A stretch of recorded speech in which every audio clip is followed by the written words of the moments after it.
Jananim Sharadam Devim Ramakrishnam Jagatgurum Padapadme Toyo Shritva Pranamami Muhur Muhur Namah Shri Yatirajaya Vivekananda Suraye Satchit Sukha Surupaya Swami Tapaharine Sthapakaya Chatharmasya Sarva Dharma Swarupine Avatara Varishtaya Ramakrishnaya Te Namaha. Good morning and good evening. Very nice to see all of you. And today, as Swami has mentioned, our talk is about yoga and inner transformation. Now, normally when we think about pilgrimages, we think about two types. We think about tourists and pilgrims. Tourists go on a pilgrimage for leisure, to enjoy and take a break from everyday life. Whereas pilgrims will go, at least I tend to think of it this way, for religious reasons. Somebody will go to Mecca, somebody will go to Mecca, Jerusalem. So many places people will go to acquire religious merit. But Holy Mother mentioned that there's a third category, and all of you, this is the category that we belong to. Mumukshus, spiritual aspirants, seekers after liberation. So there's a big difference actually between a pilgrim and a spiritual aspirant. And actually what inspired this talk was I've had the opportunity to have met some spiritual aspirants who have gone on pilgrimage and what they experienced. And for me, what I learned from them is when we go on a pilgrimage, the pilgrimage does not end when we return to our home. Rather, that's only the beginning.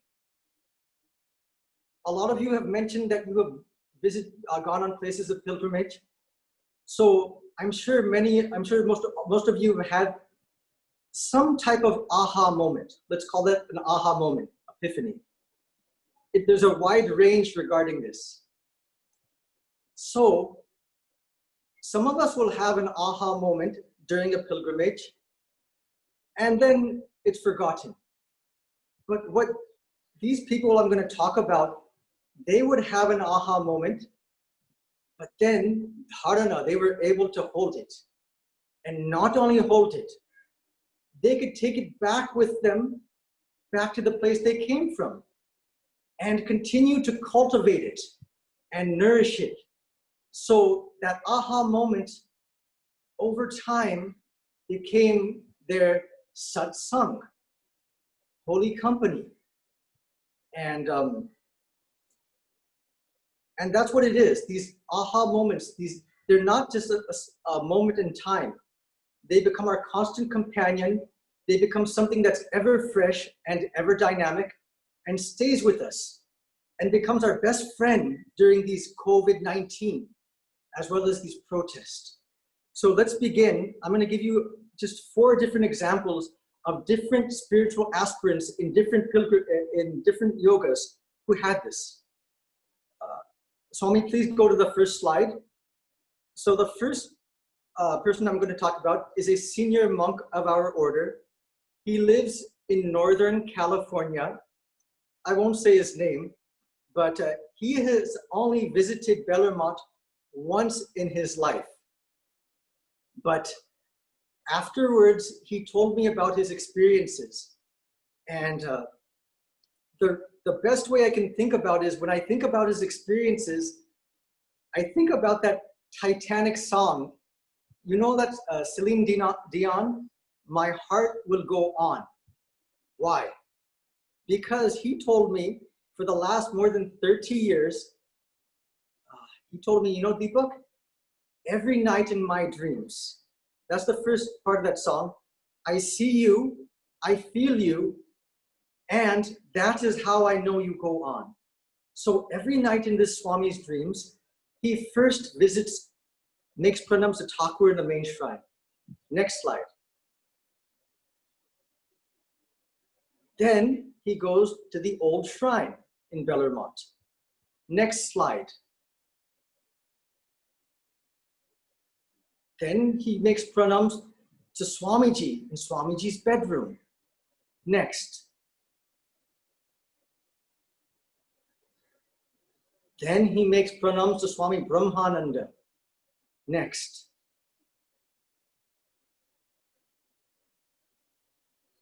Then he goes and makes pranams to Holy Mother.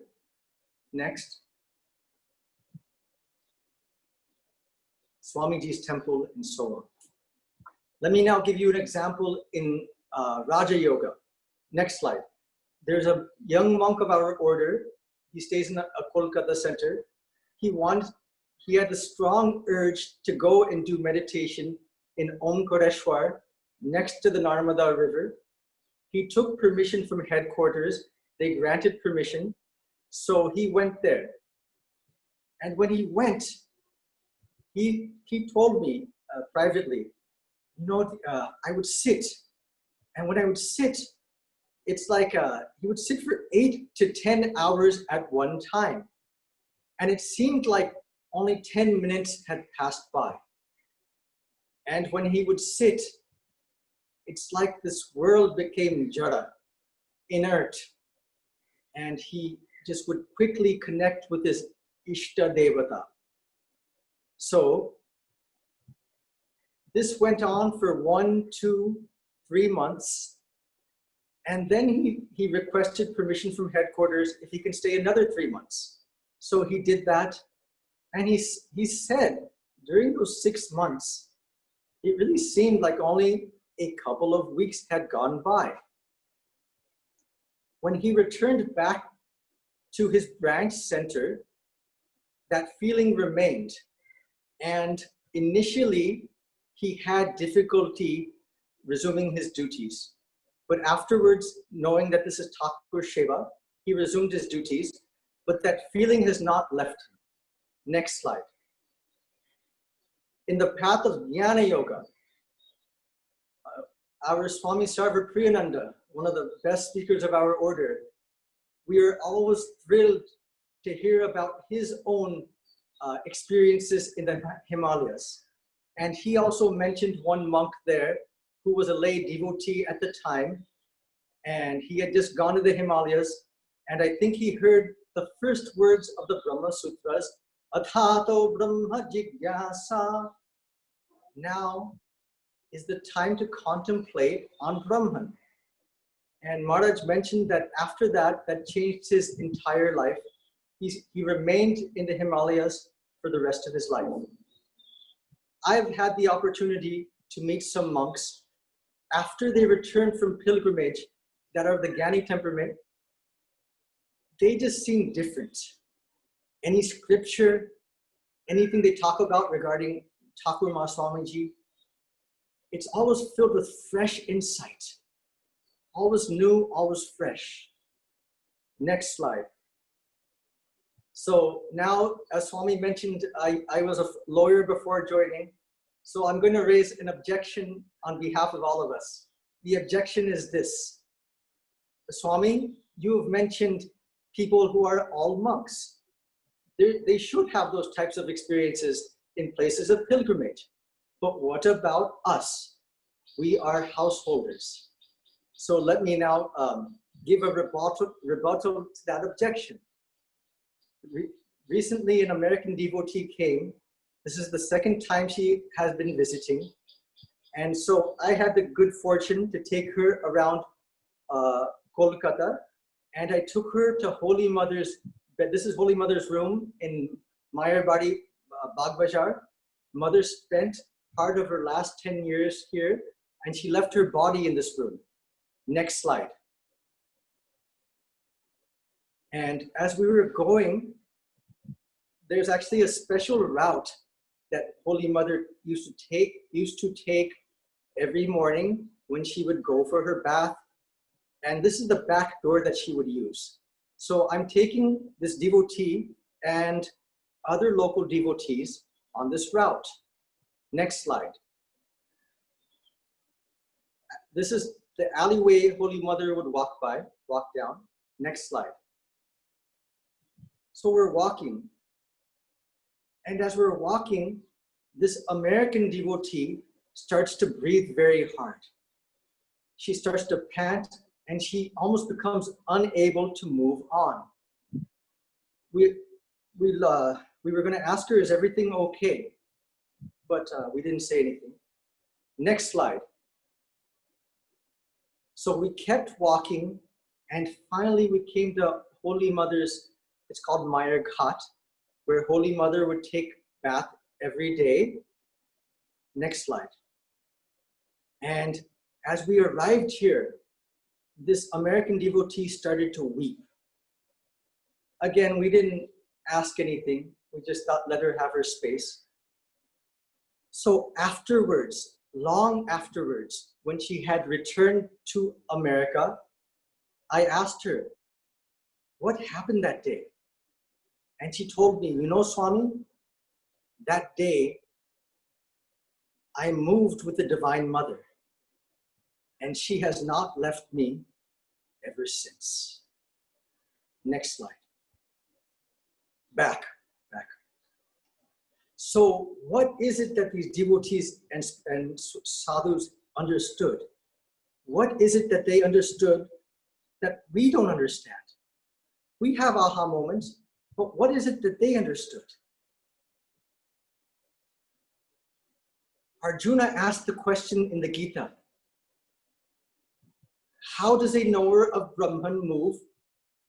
How does he walk? How does he talk?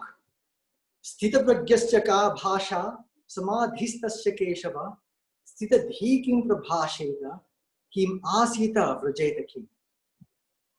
So these spiritual aspirants asked the question, how does Sri Ramakrishna on a pilgrimage, how does he move? How does he walk? How does he talk? And what did he say about places of pilgrimage? So again, I'm going to raise another objection. And the objection is this, particularly regarding that sloka. How does a knower of Brahman move, walk, and talk? Okay, regarding Sri Ramakrishna, in Bangla, it is said that his mind was like suska deshlai, like a dry matchstick in spiritual terms. He was struggling to keep his mind away from God. And we are struggling to keep our minds away from the world. For example, when Sri Ramakrishna would visit the zoo, Alipur Zoo in Kolkata, when he would see the lion in the zoo, immediately his mind would soar to the highest. Why? Because he would associate the lion with the Divine Mother.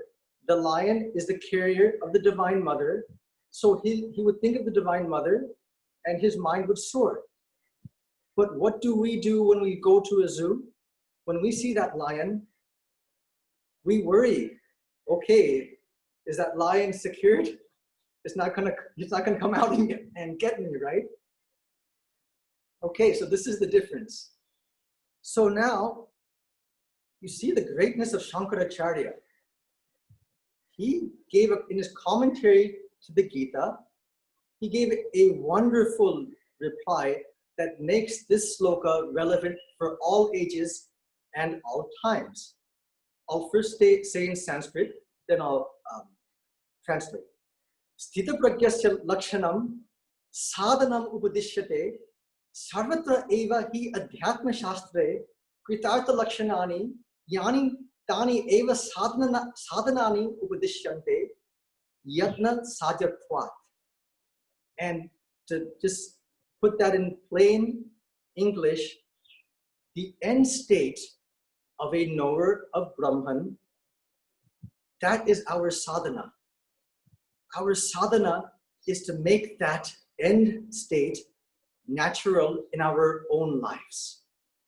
And that is what these devotees understood. Today's talk is going to deal with 3 questions. And again, this is not my words. This is all Sri Ramakrishna's words and his direct disciples. Question number 1. Why go on a pilgrimage at all? Question number 2. Why don't we make progress, real progress, in places of pilgrimage? Question number 3. What is the solution? The solution is Sri Ramakrishna's pilgrimage mindset. 3 stages are there. The pre-pilgrimage mindset, what to do before we go. Second stage, the pilgrimage mindset. I've arrived, now what? And the third stage, I've returned, now what? Let's start with the first stage. Next slide. So now Sri Ramakrishna, he says in one place in the Kathamrita, if it's not, before Swami? Okay, very good. If it's not inside here, meaning inside our heart, then it won't be of any use to go to a pilgrimage. Okay, we'll deal with this later on. But in other places, Sri Ramakrishna said, why go to a place of pilgrimage? So I ask all of you, of course, now we don't have the option, we're stuck in our homes, but in normal circumstances, why not just stay in my home and meditate? Or why not go to my local Vedanta society? Why go? Sri Ramakrishna says that in all places of pilgrimage, there's Bhagavane Vishesh Prakash. There's a special manifestation of the Lord. And he gives the example that you can dig for water in many places, but if you go to a desert, water exists in many places, just like God exists in many places.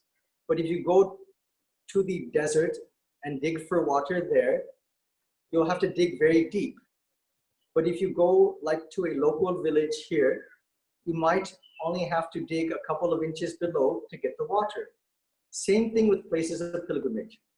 This picture right here, you're in for a treat, because in the Great Master, it describes Sri Ramakrishna's visit to Kashi. And as his boat is entering Kashi, he saw in a vision that the city of Shiva was truly made of gold. There was no clay or stone in Varanasi. The subtle form of the city had been made golden by the countless devotion of the innumerable sadhus and devotees that had gone and practiced tapasya. In fact, he says, look, know for certain that there is a special manifestation of God in these places.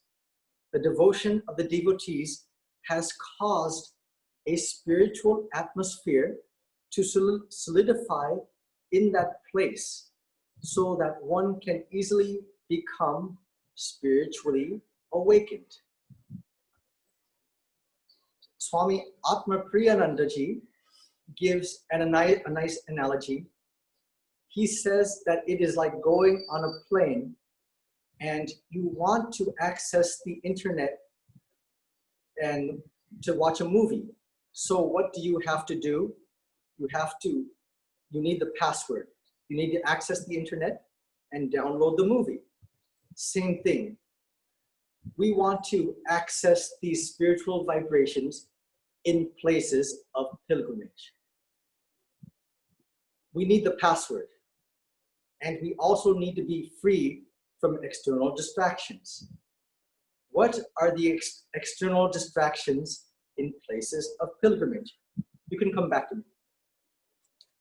The first distraction is called the planning mindset. 2 years ago, I went to Kailash, and I'm sure it's not only me. I know that Swami has this problem, and I'm sure many of you have it as well. 6 months before I went to Kailash, I was thinking about every possible what I needed. And so who's going to guide me on my tour in Kailash? Who's going to get all the clothes that I need? I was preparing for every possibility. so that I would not face any danger.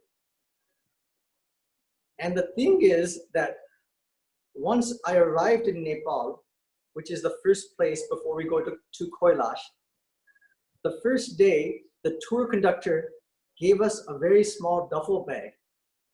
And he said, fit all of your things in this small duffel bag. You will not be able to bring anything else. So I had brought like 3 suitcases. So I had to fit everything in that small duffel bag. And that's called the planning mindset.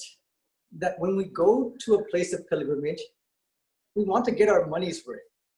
And we've been giving this momentum. We've been giving this momentum for how long? For the last 6 months.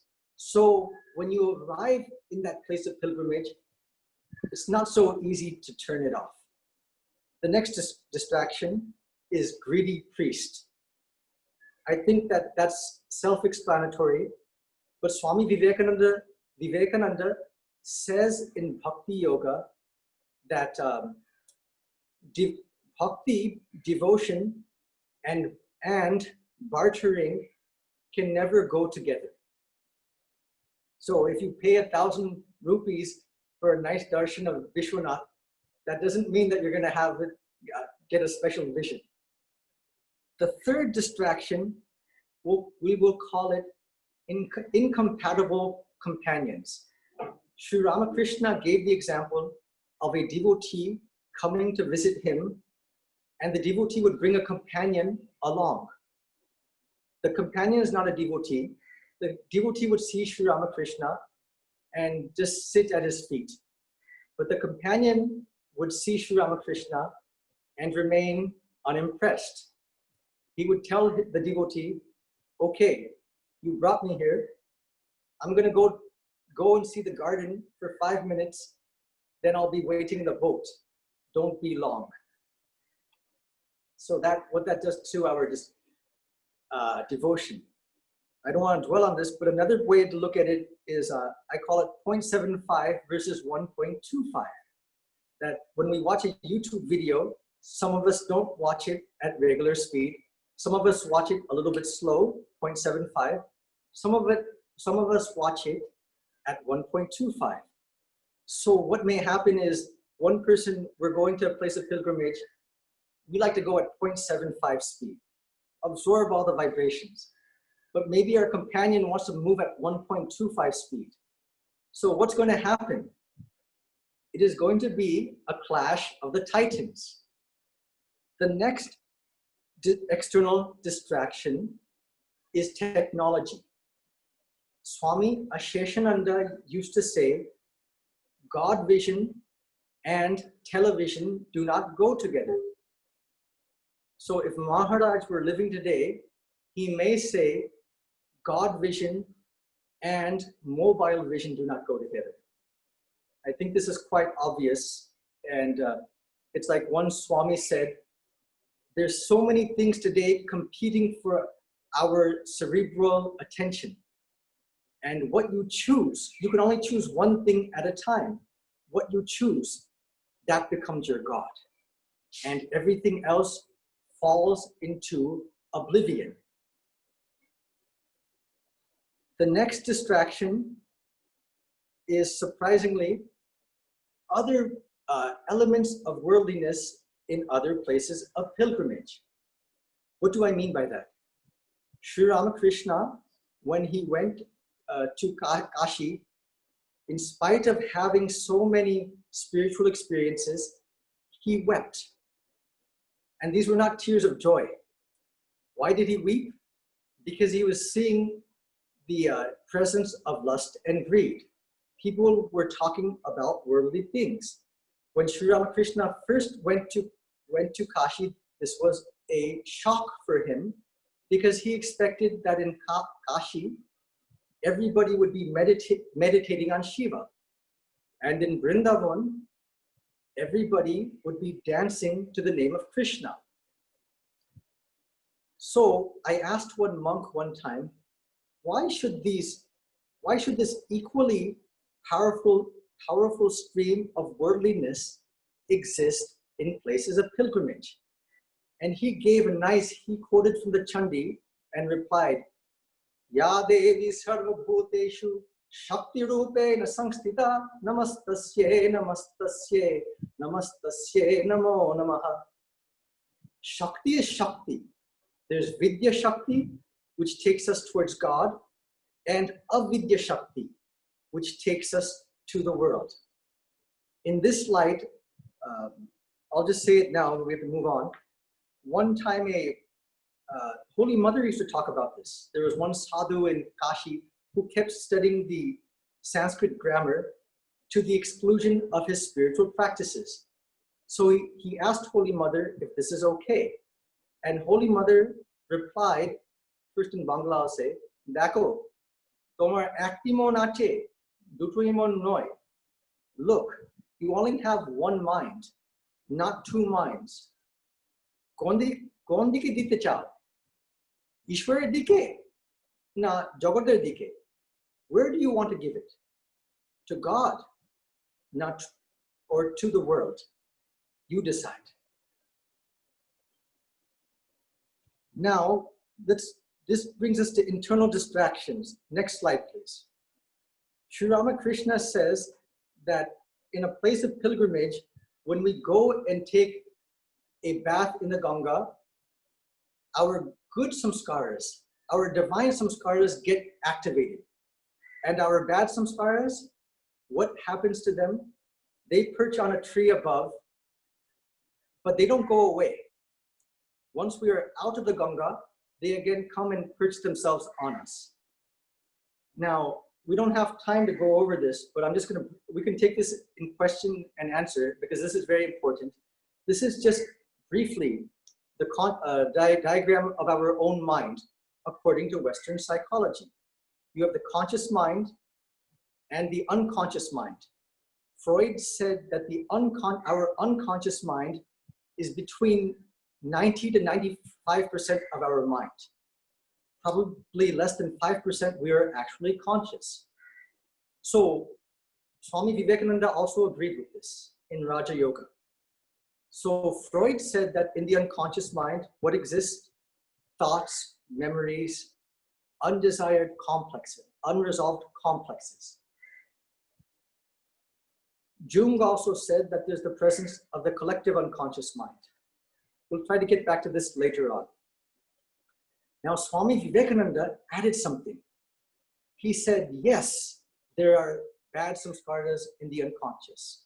Next slide, please. But there are also good samskaras.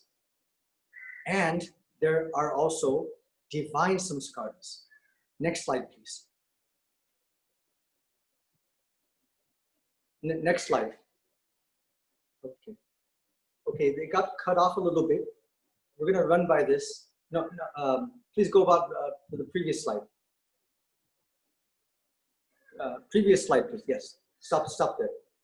Okay, we're going to run through this. Next slide.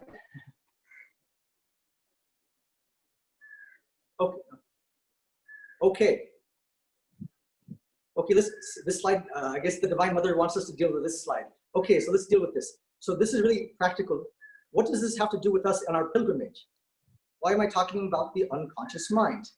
This is why it has. Because in Raja Yoga, it said, to be successful in any yoga, whether it is the yoga of pilgrimage or the yoga of jnana, bhakti, raja, what do we need? We need the support of our unconscious and conscious mind. Swami Vivekananda said that the unconscious mind is the reservoir of all psychic energy. In the Gita, it says, Udharayat atmanatmanam natmanam avasadayet. One's mind should uplift oneself and not drown oneself. Sri Ramakrishna talked about 3 different types of samskaras. Dushta samskaras, bad samskaras, good samskaras, and divine samskaras. Next slide, please.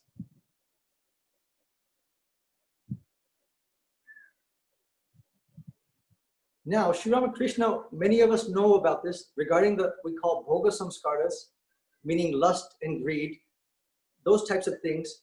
Swami Turiyananda had asked him before becoming a monk, he was trying to conquer his lust. So he told Sri Ramakrishna, I am struggling with lust. What should I do? So Sri Ramakrishna's reply, more firiye thou. Give it a Godward turn. We all know, many of us know about that. But here's something you may not know. Even regarding the good samskaras, he also said the same thing. More firiye thou.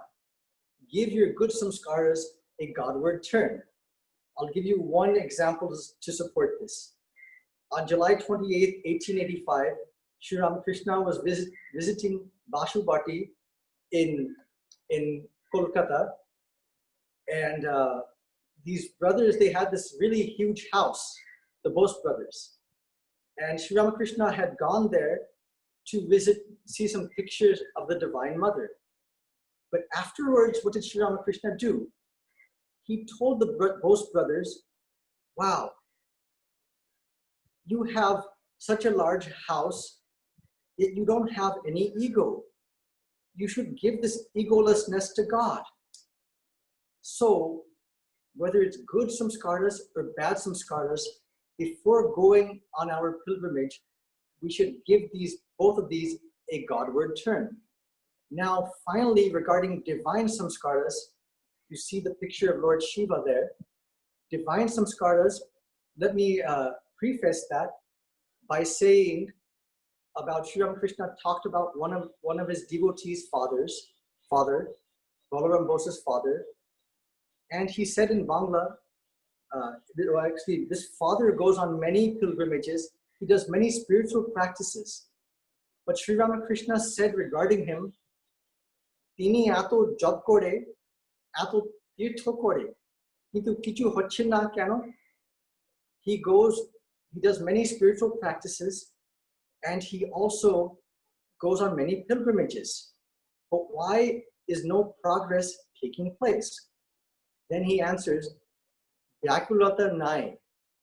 He's lacking spiritual yearning. Vyakulata in Bengali means spiritual yearning. So the divine samskaras include spiritual yearning. Of course, another is this antarik. Antarik means this interiorization of mind. Giving that also, that's a divine samskara. And before going on pilgrimage, we have to give these momentum. The third divine samskara, we'll call it inner spiritual orientation. And this is a must. In fact, even in our monastic life, they tell us every day, no matter what you're doing, remember your first day when you joined. What brought you to join? Remember that and connect with that. We all have our own inner spiritual child. And these first four spiritual aspirants who I had mentioned in the beginning, they had a clear understanding of their own spiritual child. Sri Ramakrishna used to say, Shiva Angsha, Vishnu Angsha, that some devotees belong more to the path of knowledge, some belong more to the path of devotion. So we have to give momentum to these before going. Next slide. Back.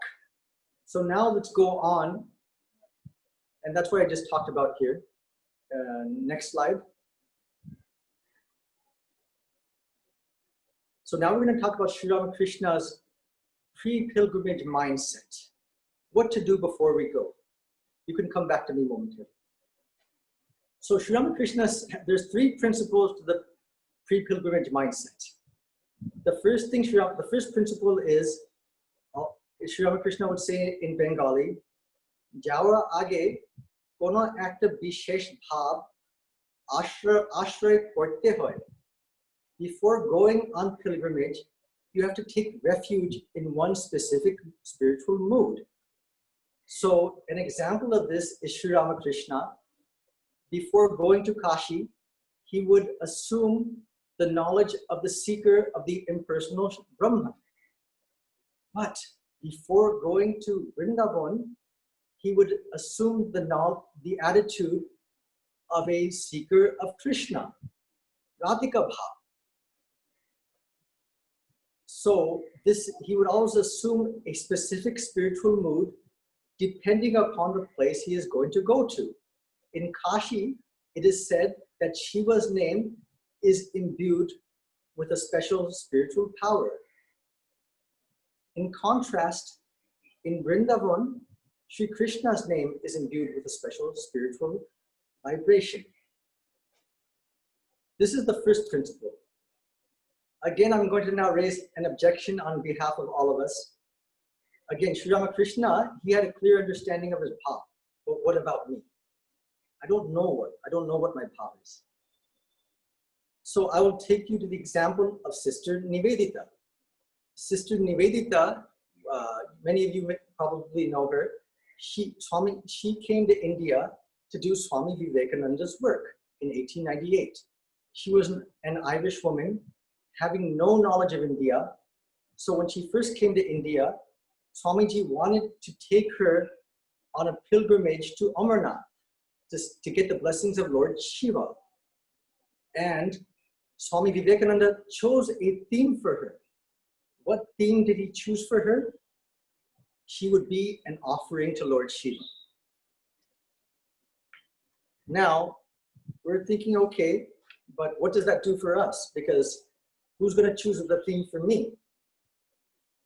But I just want to read Sister Nivedita's own mindset. Yes, Swami Vivekananda chose a theme for her, but she also chose her own theme. And I think her attitude can be called the ideal mumukshu, spiritual aspirant attitude. She wrote in a letter before going, I am learning a great deal, that there is a certain definite quality which may be called spirituality, that it is worth having, that the soul may long for God as the heart for human love. At present, it is, of course, just groping in the dark. However, someday I hope to have first-hand knowledge and to give it to others with full security of truth. So, next slide. So what does this mean for us? Again, we'll talk about this in the question and answer session. She knew her own inner spiritual orientation, and we also have to have that. Now, the second principle of the pre-pilgrimage mindset we can take from Sister Nivedita. She had no knowledge about Amarnath. So what did Swami Vivekananda do? He trained her for the next 4 months. He gave her knowledge about Amarnath, about the history of knowledge, about the history of India. So same thing, principle number 2 of the pre-pilgrimage mindset is that we should acquire knowledge. Historical, mythological, spiritual knowledge.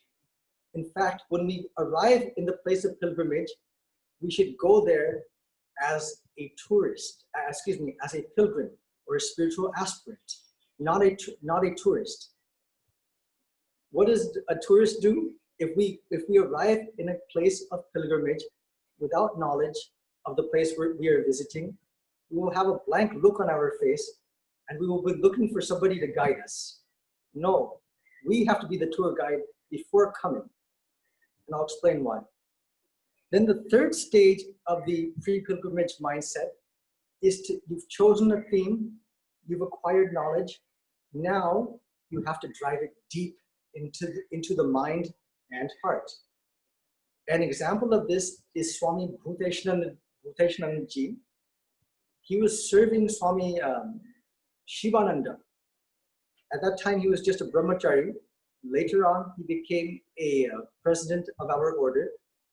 And Swami Bhuteshananda Ji suddenly had the desire to go on pilgrimage for intense meditation. Swami Shivananda told him, okay, from this point forward, stop all service to me and do nothing else but meditate. Why did Swami Shivananda say this? As we talked about earlier, before going on a pilgrimage, we have to give momentum to our divine samskaras. Now, you may think, okay, I'm working a job. I cannot sit down and meditate all day. So what do I do? So we just try in our own way to slowly acquire knowledge and spend some time every day thinking about that, preparing ourselves for the pilgrimage. Now, the next thing is the pilgrimage mindset. We've done the preparation, and now we have arrived at the place of pilgrimage. Now what? So the first thing to do, according to Sri Ramakrishna, is to secure your lodgings. There's a story that I don't have in the Kautamrita that I don't have time to explain, but basically, let me try. Two sadhus arrive in a mela, in a festival, and one sadhu, he puts his stuff inside the room, and the other sadhu is holding all his bundles underneath his armpit, and he's walking around the festival. So the first sadhu who secured his lodgings tells the second sadhu, Basha Pakrecho, have you secured your lodgings? So that's the first thing, to secure your lodgings. The next thing is to visit the local deity as soon as possible. It is said that Holy Mother, when she would arrive in Puri to see Lord Jagannath, before she even had time to wash her feet, she would go and visit Lord Jagannath. Now why? Why would she do this? Swami Gopesh Maharaj explains this reason. He was a venerable saint who lived in Vrindavan for more than 30 years, and devotees and sadhus would come and visit him. Whenever they would visit him, the first question he would ask, have you visited the local deity? If they would say no, he would get angry and send them to the local deity. Why? Because he says, whether you are a jnani or a bhakta, unless you visit the local deity, you'll feel insulted. So second principle, when you arrive in a place of pilgrimage, always visit the local deity as soon as possible. Now, there's 3 vidyas I'm going to give. Vidyas in Sanskrit is known as subtle spiritual truths. The first vidya, which Sri Ramakrishna practiced, was the vidya, the practice of spiritual association. Sri Ramakrishna, as a young boy, he heard about many of the scriptures. So he knew a particular scripture called Kashi Khanda, which talks about the exploits of Lord Shiva in Kashi. So normally this is a picture you're seeing of Manikarnika Ghat. It is believed here that a body, when it's burnt, it attains liberation. The Kashi Khanda explains why. The Kashi Khanda says that at the time of burning, the body is being burned, Lord Shiva comes and whispers the Taraka mantra into the ear of the departed soul. And then what happens? Ma Annapurna unties the bonds of ignorance. So Sri Ramakrishna, he had this knowledge. So he's taking a boat on the Ganga. He goes in front of Manikarnika Ghat. And then what does he have? He already has that knowledge. And then he has the actual experience. He affirms, his experience affirms Kashi Khanda. He saw Lord Shiva whispering the Taraka mantra into the departed soul, and Ma Annapurna untying the bonds of ignorance. What does this mean for us? When we acquire the knowledge before going, then when we arrive in a place of pilgrimage, we know what happened here. So our mind will assume that sattvika vritti, that sattvika quality, And then what can it do? It can connect with the spiritual vibrations in the atmosphere. In other words, without acquiring knowledge beforehand, it is very difficult to have some type of experience in a place of pilgrimage. Another example of this was with Sri Ramakrishna, was he actually, Kashi comes from the dhatu kash, the Sanskrit dhatu kash, kashyate, which means to burn brightly, to illuminate. Now there's two explanations for this luminosity. One definition is that luminosity of Kashi means enlightenment.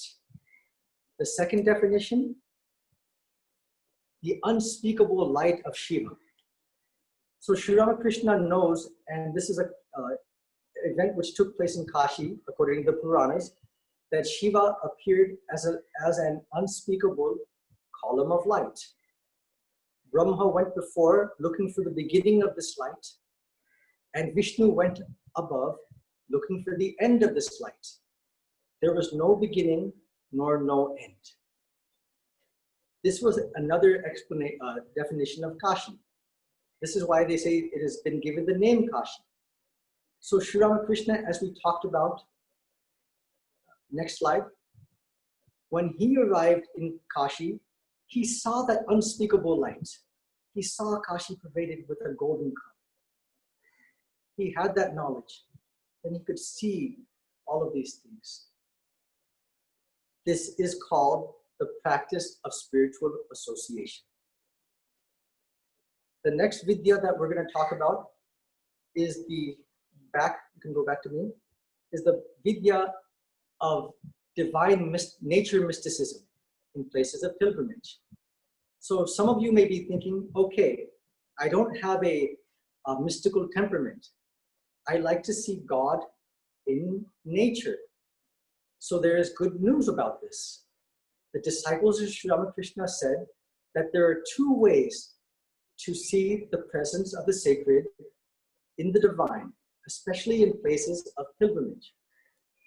The first way is what the disciples said is seeing nature performing the worship of the divine at the cosmic level, Virat. An example of this was with Sister Nivedita. When she had arrived when she was living in Kolkata, at that time she was not allowed to go inside the Dakshineshwar temple. So what would she do? She would go outside and meditate under the Panchavati tree. Next slide. And there she had an experience. Next slide. And she was not sure if this is a slide of Dakshineshwar, and she was not sure if this was a hallucination or it was her actual experience. She was seeing the nature, the trees of Dakshineshwar, worship the divine, worship the universe. Because she was unclear about it, she wrote to Holy Mother, and Holy Mother replied. Let me see. Holy Mother replied, "What you have seen is correct. Indeed, the trees of Dakshineshwar are worshiping the stars, the universe. Blessed is he who has the eyes to see, and blessed is he or she who has the ears to hear." Swami Brahmananda, for this reason, used to tell his disciples in Belur, when you're cutting flowers for the worship of Sri Ramakrishna in the main shrine, don't cut the flowers on top, which face the sun. Why? Because they are performing their own worship of the divine. This is called the presence of the nature performing the worship of the divine at the cosmic level. there's one other way to perform this nature worship, nature mysticism, and that is, next slide, to see the presence of the divine in all creatures. This is a rare picture of the great banyan tree where Sri Ramakrishna used to sit and meditate.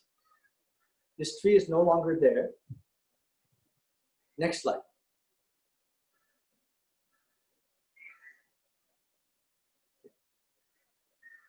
So, and that means, like, I'll give you an example, seeing the presence of the nature, of the divine in all nature. So we think that when we go to most places, okay, the divine will be in the temple. But Sri Ramakrishna not only saw the divine in the temple, he had visions there, but he also saw the divine in the holy people. He met Trailanga Swami, a venerable saint, and he said that he saw the living manifestation of Vishwanath there. But not only that, he saw the divine even in the dogs, the cats, the animals. In fact, one time when Sri Ramakrishna was going for meditation at Dakshineshwar, a dog was following him. Rather than shoo the dog away, he turned around and just waited. He was wondering, will the Divine Mother speak through this dog and give me any instruction? So I had some really cute picture, but unfortunately, it's Maharaj did not get it. It's like a dog in called Bhairav in Kashi. That there it said that the dogs are considered the holy carrier of Kal Bhairav, who is like the bodyguard of Kashi. So after visiting the temple, you'll see like dogs there inundated with different flower garlands. And you feed them prasad afterwards as well. So this is called the presence of the divine in the sacred, practicing this, okay?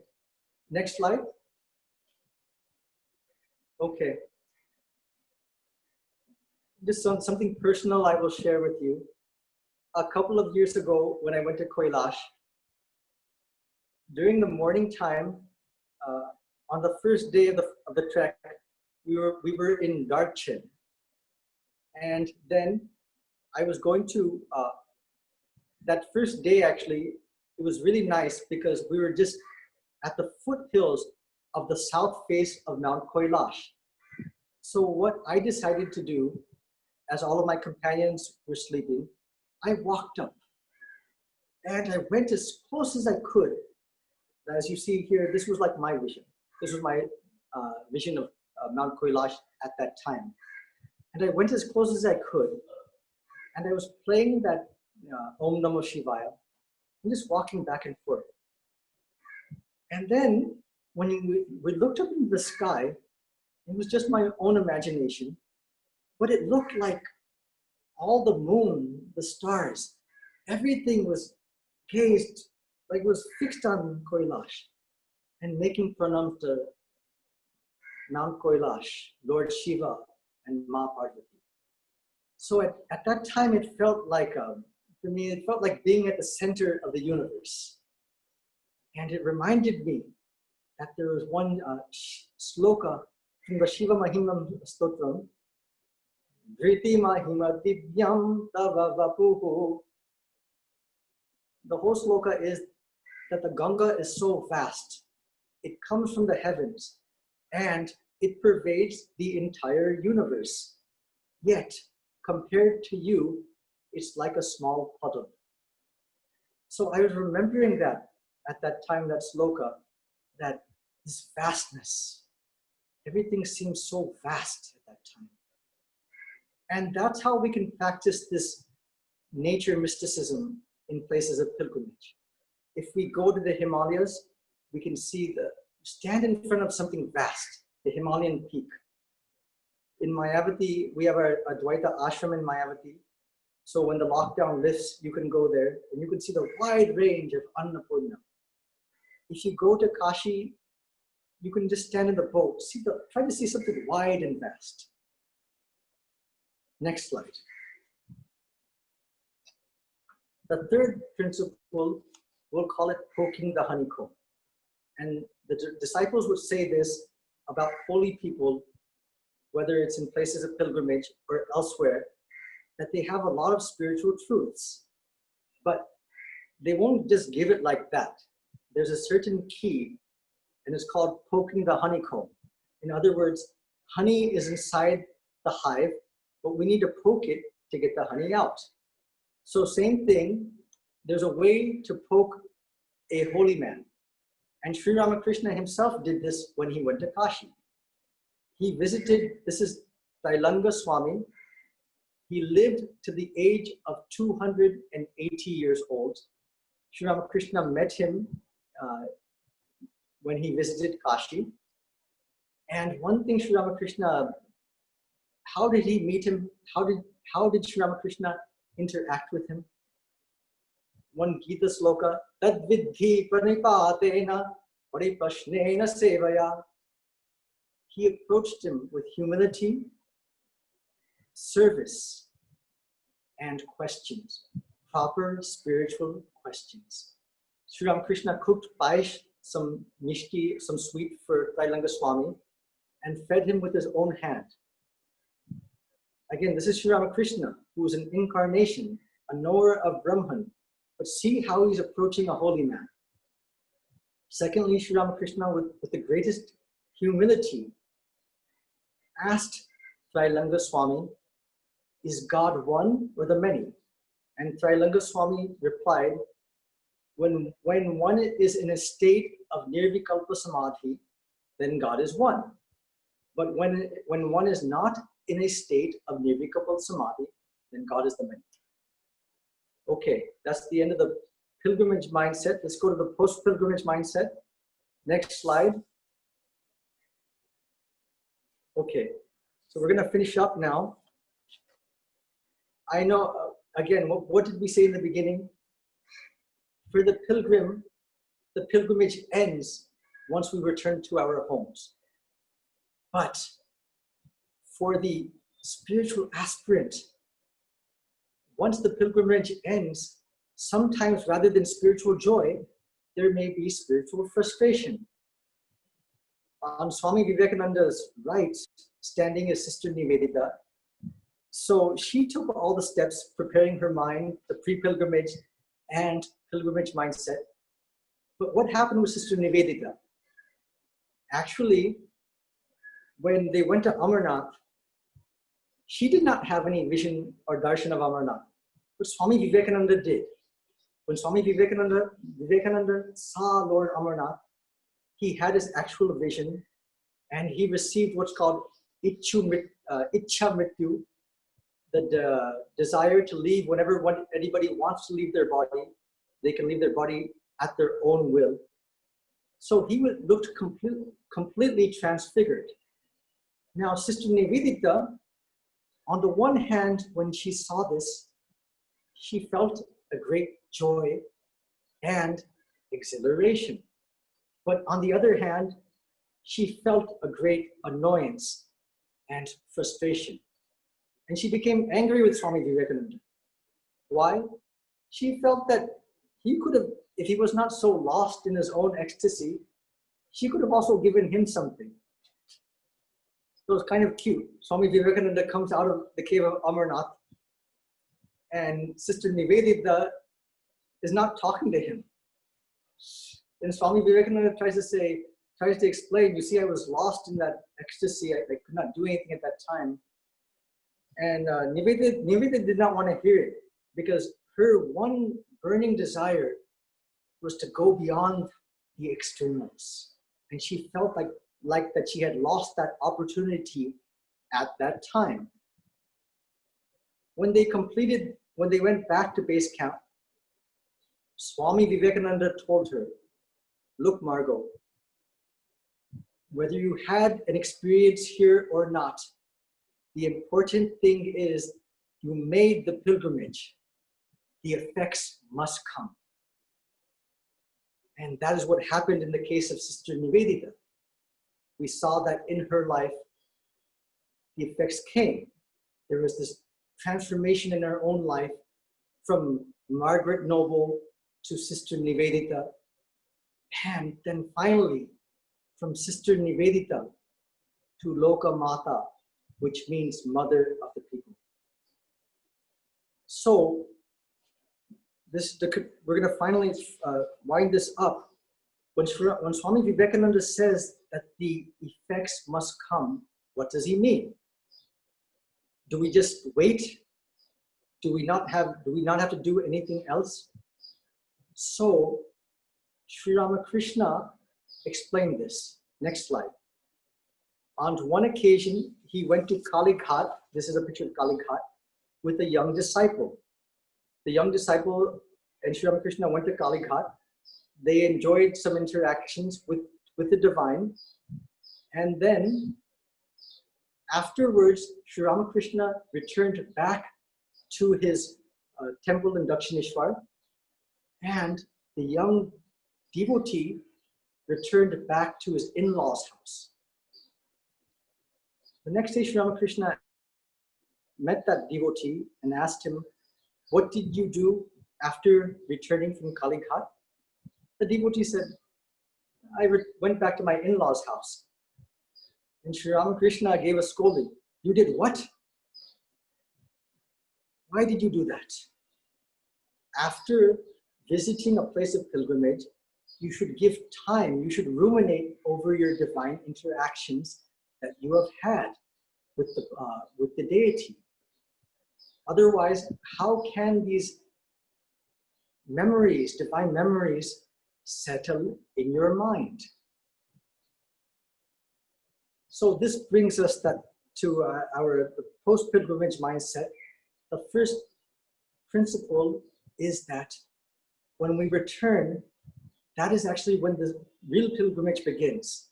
Sometimes when we return, we may think, okay, I've starved my bhoga samskaras for so long. So now it's time to make up for lost time. Let me eat a lot. Let me watch Netflix nonstop. No, it's at that time when the spiritual samskaras are soft. It's at that time that the real work begins. At that time, we cultivate the divine narrative. What do? In any pilgrimage, it's not only just good, many bad things happen as well. So when we finish the pilgrimage, we revisit the divine interactions. We give emphasis to those things, not the unpleasant experiences. So that's the first part. And second part is, if we keep doing this again and again, then this slowly and slowly, it grows with us. It wasn't just a moment in time. It continues to grow, continues to expand with us. Finally, I'm going to conclude, but I want to give the example of Swami Chidekananda, because these principles can be applied not only to pilgrimage, it can be applied to our classes, to our interactions with sadhus. So I'm going to conclude by talking about Swami Chidekananda. He's 95 years old, and he had 70 years ago, he served two great souls, Swami Virajananda and Swami Shantananda. If you see his YouTube videos today, he talks about those incidents like they just took place yesterday. So I had asked him one time, "What is your secret?" And he replied, "You know, Deepak, every day I cultivate, every day I revise those interactions." And he's done that for 70 years. So that has now become the satsang. Okay, thank you all for your patience. Thank you so much. And thank you, Swami. I think we can go to question and answers. Thank you, Swami, for this very rich and in-depth presentation. There's a lot of information that was given and a lot of your experiences. Thank you so much for sharing. And at this point, I'd like to open it up to questions from our audience here. So if you have a question, just go, there's two ways of doing this. One is to go to the participants box on the bottom of your screen. If you click on the participants, you'll see on your right-hand side, you can raise your hand. Just raise your hand and we'll call on you. And the other way of doing this is you go right below next to the participant box is a chat box. if you click on the chat box, you can just type in your question and we can ask your question for you. So Vikram, why don't we go ahead and have our first person ask their question. Yes, Swamiji. The first question is from Professor Long, who's joining us from Elizabethtown in Pennsylvania. Professor? Okay, namaskar, Swami Chidekananda. So good to see you again after a long time. Oh, very nice to see you. Nice. I hope you're doing well. Doing well. So my question is about pilgrimage and our daily meditation practice. So I've had a couple of really wonderful experiences with pilgrimage, going to Dakshineshwar, going to Belur, a few other places as well.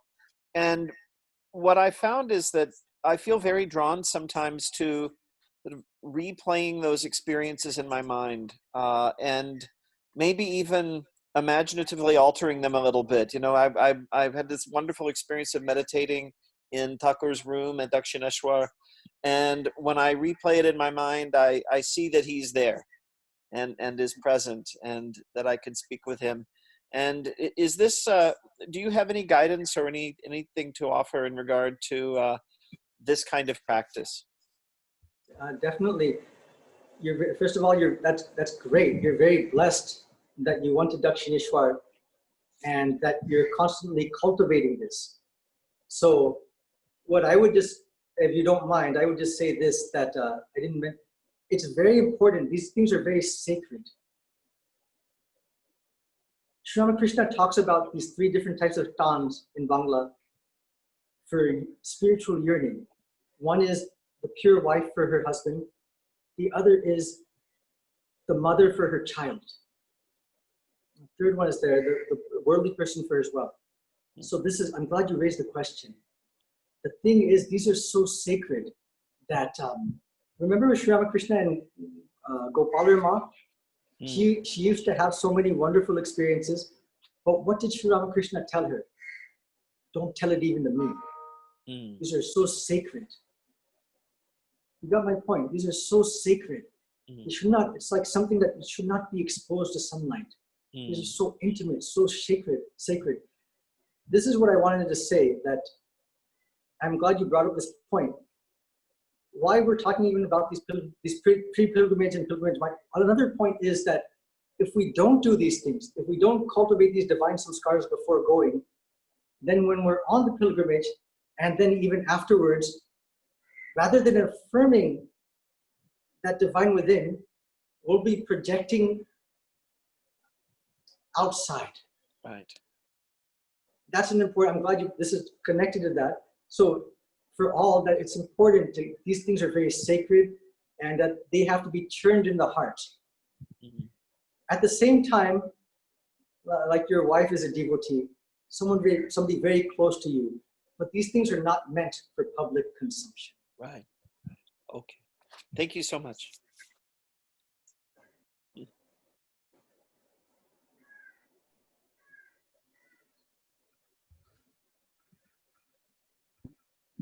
Vikram, we can have our next live question.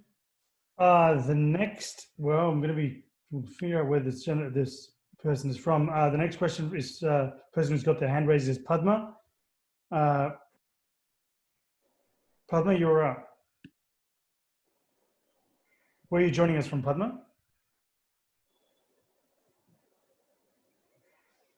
Well, we can come back to Padma. Let's try Arundhati. Arundhati, where are you joining us from? We're joining from Sacramento. Lovely. Please go ahead. You're ready to go. Please ask your question. Go ahead. Okay. Hello, Deepak. This is Subhash and Arundhati. And it was very nice to hear your talk. I really enjoyed it, especially your visit to Mount Kailash. The question I had was, did you have similar experiences in other places? We heard you visited many places, almost all of them, I guess. So did you have similar experiences in, let's say,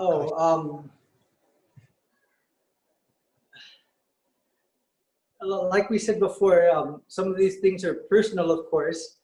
And I think with Swami Harinamananda, if our internet is working properly, we'll discuss, maybe we'll revisit some of those places. But again, it's not my experiences. It's the focus would be more on Sri Ramakrishna. Definitely. I mean, there were some nice experiences. Let me see if I can.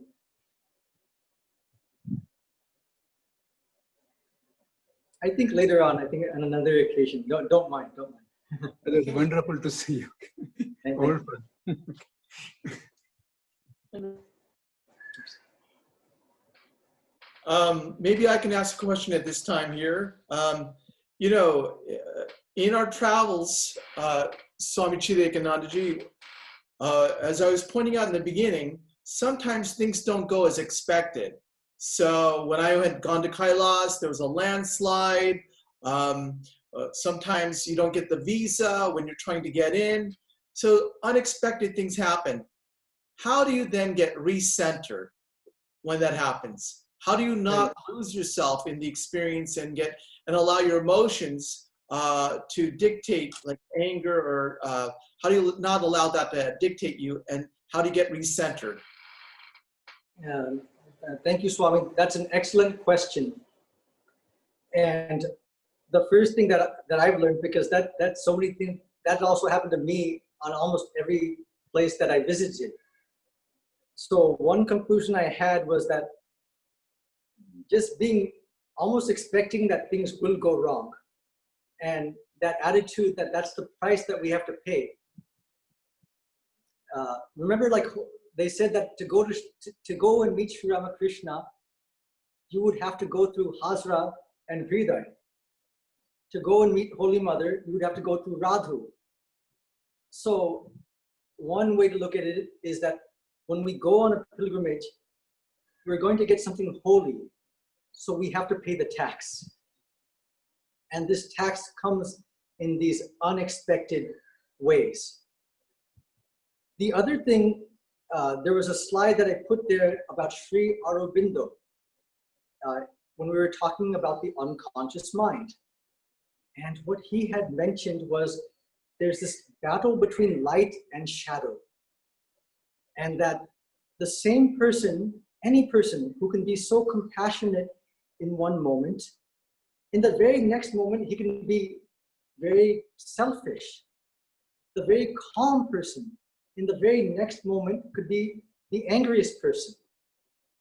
So we have to be also knowing ourselves. We sometimes get off-centered. And what I understood is, as soon as we can return to that center, it's okay to get off-centered too. That's what I want to say. It's okay. First, the attitude, it's okay. I got angry, or this person's getting angry. It's okay that things are not going okay. And then it goes back to that attitude that we talked about.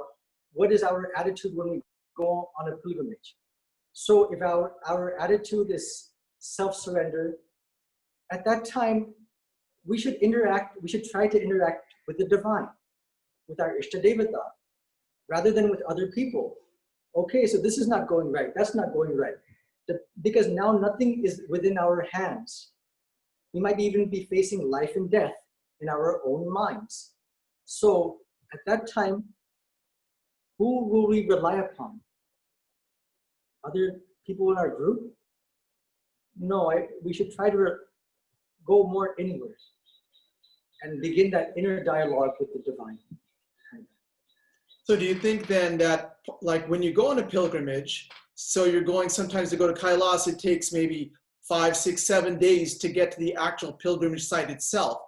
So Sure. During that, that's considered austerity maybe. So do you think like these hardships that you go through is a way of purifying your mind? So when you get to the actual pilgrimage itself, when you get to the actual place, you can see with a more purified mind, you can see the living reality. Do you think that can be a possibility? That's true. That's actually a better way of answering it. Absolutely. So it's a way of purifying your mind. And I guess that, I found out an interesting fact about this, in that light, the idea of tapas. And that even like, the person who built the Murti in Dakshineshwar, both he and Rani Rashmani, so 6 months before they even started to build the Murti, he slept on the floor took very little food and practiced great austerities. And same thing with Rani Rashmani. So what you're saying is very true. It's a way of purification of the mind. And that's, yes, absolutely. Thank you. Vikram, our next live question. The next live question is from Surendra Sharma. Surendra, where are you joining us from? I'm joining. Can you hear me? Yeah, you're Yes. good. Namaste, Swamiji. I'm joining from Irvine, California. My question is to Swamiji is this. He doesn't have to answer this if he doesn't want to. I'm just wondering, in his introduction, Swamiji mentioned that he was deputy attorney in San Francisco, and now he's living in India. So I'm just wondering what made him to stay in India. Is something in his spiritual journey which he couldn't find in San Francisco, so he moved to India? And how long he intend to stay in India? As I say, he doesn't have to answer it. It's a rather personal question if he doesn't want to. Yeah. Yeah. Actually, in our order, we normally don't actually talk too much about ourselves because that takes away the focus from, they say, the Holy Trio. I think that everyone has their own unique journey. You know, you have just my journey, your journey, everybody's journey. I think this is the one thing we should understand. Everyone has their own unique journey in life, spiritual journey as well. So I think that, I think for me personally, that things that kind of align themselves like that. And I think with many of our monks here, we're not joining out of frustration. Rather, many monks here, they're very qualified. They've had good positions. They've gone through life and had success and wonder, is that all? Is there anything beyond that? And I think that that leads us on this journey, especially towards monastic life, looking for something more than what's been given and going through the experiences. Okay, namaste. Vikram, let's get to our next live question. I see a lot of questions coming up. The next question is from, let me actually ask it out. It's actually been written in, Swamiji. It's from Preeti, who's joining us from West Bloomfield in Michigan. And the question was, what if we have been on pilgrimage several years before and did not do the pre-preparation as well as the post-preparation? Can we still do something now? Yeah, absolutely, absolutely. And I think that and actually, I didn't mention that. There was no time to mention that, but absolutely you can. But it's going to be a little bit of work to dredge up those memories. And we didn't actually mention this, but there are some techniques for the post-pilgrimage mindset. One is keeping a journal. One is afterwards talking with others, with close ones, talking about your trip, talking about your divine interactions. Another way is keeping a journal. Sister Nivedita did this. She wrote those books, The Master as I Saw Him, Some Wanderings with Swami Vivekananda in India. And I'm going to share another way. There was an old monk in Kashi. He became very old. He could not move and he could not walk. But he had a spiritual practice. He had visited many places of pilgrimage in India. So what he would do, he had a photo album book, and every day, the first picture was Belur, Dakshineshwar, and all the places that he had ever visited. His spiritual practice was to go through that photo album book every day. And as he's looking at those pictures, what is he doing? He is replaying his own pilgrimage. And that is very powerful. So I would say to the person who wants to revive that pilgrimage in their mind, an excellent way to do that would be if you have pictures, if you took pictures, look at those pictures again. In law, we call that refreshing the memory, and make that like a daily practice and try to write what you remembered. It's all there, it's all within us. And all we have to do is bring it out. Thank you. Vikram, the next live question, please. Next live question is from our favorite, my favorite, Pravajika Vrajaprana. You should be unmuted. Yes. Good. Good to see you, brother. Very enjoyed very much your presentation. My question is, there's many people in this country, the United States, who for health reasons or economic reasons can't go on a pilgrimage to India. Their nature mysticism might be confined to their backyard. And many people that come to our Vedanta online things are not within any close reach of any center. So what kind of pilgrimage work would you suggest for them? Because there's a lot of people out there who are in this category. Prajapranaji, that's an excellent question. And I feel that I think the only thing we actually need, we talked about this, is Vyakulata, that spiritual yearning. Because what I find, even before I went on many places, there's so much technology there now. If we do, we have to do some homework. The homework is reading what Sri Ramakrishna did, studying the text, and we can even make it come to life in our own living room. Because on you name a place of pilgrimage, I bet I can find it on YouTube. And that's what I feel. I don't think it's necessary now to actually go out. The technology is such, but the only thing is that spiritual yearning has to be there. That's really important, to want to have that type of, to actually want to go on pilgrimage.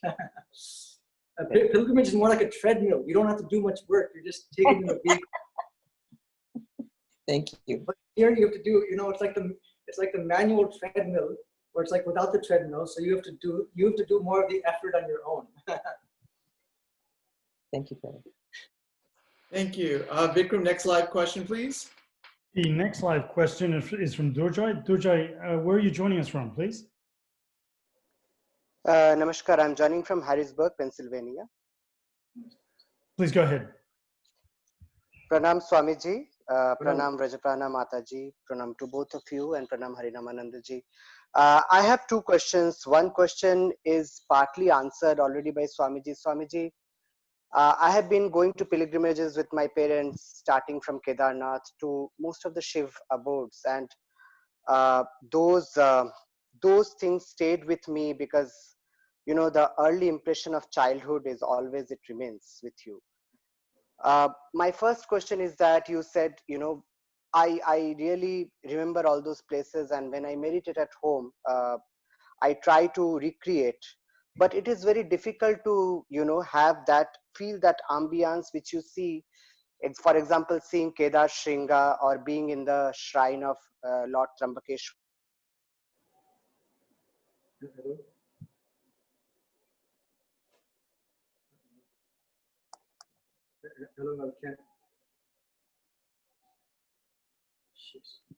Hello. Yeah, I can hear you. Okay, now. Yeah. So Swamiji, so my first question is that you said that, seeing the photographs or videos on the YouTube, probably they can help. But I want to really feel that place, but I'm not able to go. So how deep can I connect myself to those places? Because those places bring sheer ecstasy. That is one. And secondly, same for Belur Math, whenever I'm at Ma's temple or Thakur's shrine, I'm sitting by Ganges, the same thing happens. So, because again, it is a great tirth, it's a great pilgrimage.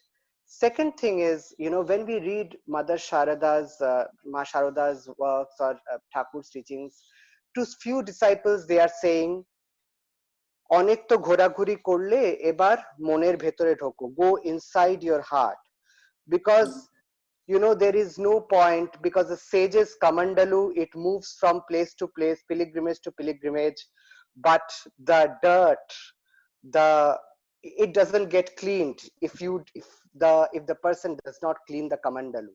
So they are giving an anomaly, that an example that a sage's kamandalu, it goes from places to places, but it still is unclean. So now that you have been to different places, please rest and go deep inside you. So at times this become a contradiction when I'm going for a pilgrimage, or I try that, oh, I want to visit Kedarnath, or I want to visit, Shiv's abode. Suddenly mother's words come that, okay, because you're not able to go deep inside your heart. There is a contradiction which comes. I know probably that is because of my shallow understanding, but if you can kindly guide us, how can we balance these two things out? I'm sorry, how can we balance what? The last part of your question? Sorry, somebody muted me. Oh, How can we balance these two contradictions, that even sitting at home, if somebody is not going to pilgrimage, you can clean yourself, you can be as deep, deeply spiritual, or you can feel the ecstasy as you can by visiting a pilgrimage? Yeah, I'll answer that, and I think part of it is that okay, Swami Harinananda. Yes. Can you put up that slide because it's pertinent to this a lot of these questions. That slide I had of the different samskaras. Can you go back to that slide, please? Hold on a second.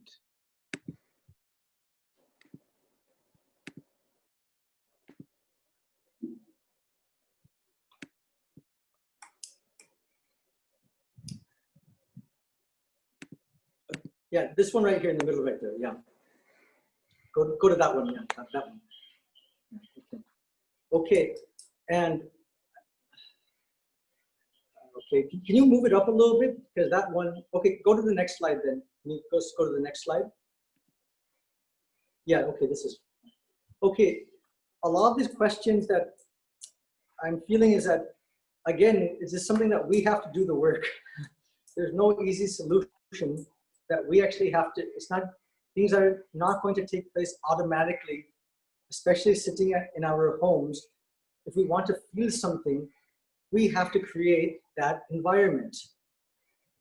Now, one point I did bring up that I think is lesser known, and you can see it here.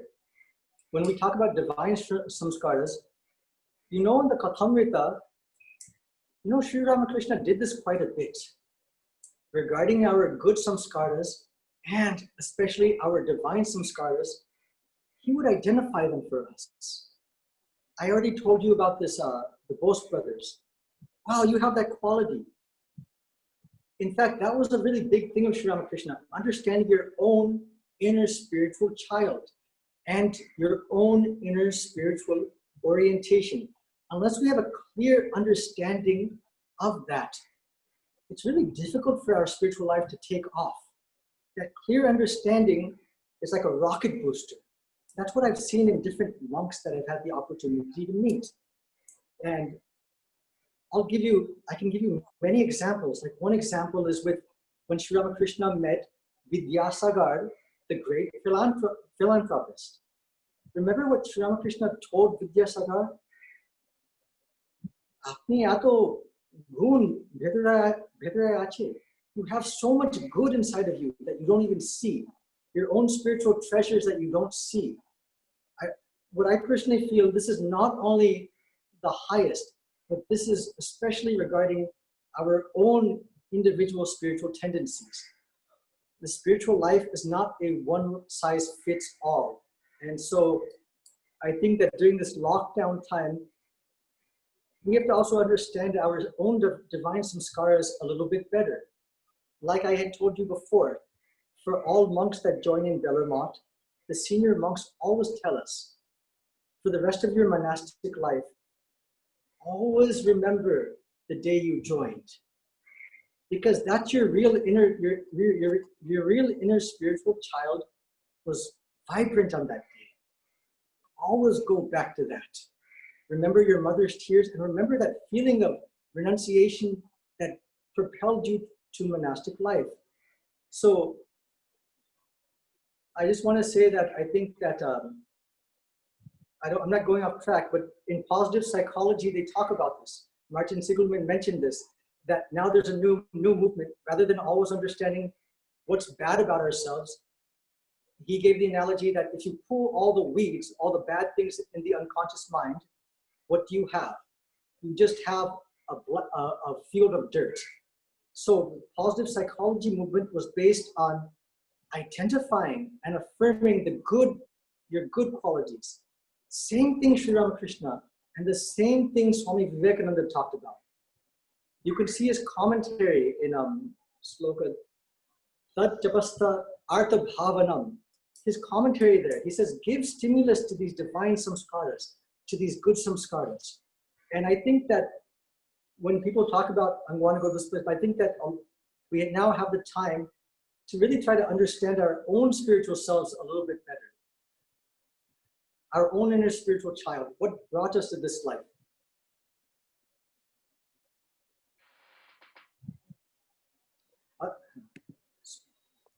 Dhanyavad. Dhanyavad. Thank you.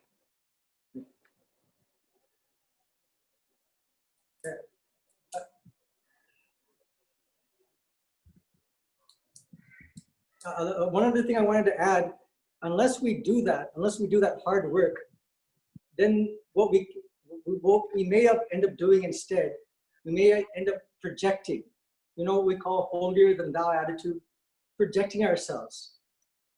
One devotee once told me that their first step in spiritual life came when they really understood that they were more interested in being known as a knower of Brahman than actually knowing Brahman.